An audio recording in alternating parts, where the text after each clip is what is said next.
books sell for one of three reasons. Number one, you're either famous. Number two, you're very good friends with Joe Rogan. Or number three, you better figure out a way to become famous. And when I say famous, what I mean is you at least better build your social media platform, your personal brand. Right. In other words, if nobody knows who you are, Yeah. let me give you an example. And I forget the name of the author. The guy that wrote Empire of the Summer Moon. Are you all familiar with that book?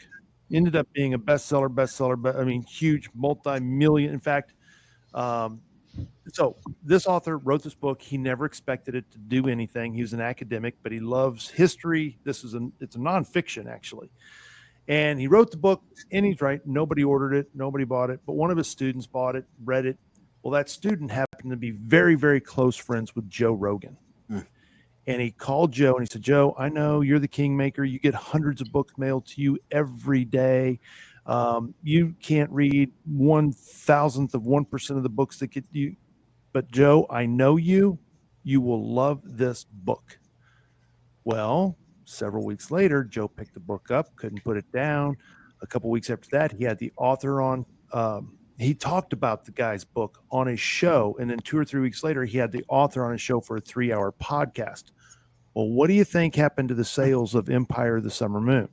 I was one of the ones that bought it. Sold millions. Not only to sell millions, it also won a Pulitzer. Not only that, guess what movie is coming out at the end of this year, the end of this year, produced and directed by none other than Taylor Sheridan. Ooh. Empire of the Summer Moon. My point is, you've either got to be famous or you know Joe Rogan. Lisa, you told me about, was it, what was the author we wouldn't have known about? Tom Clancy.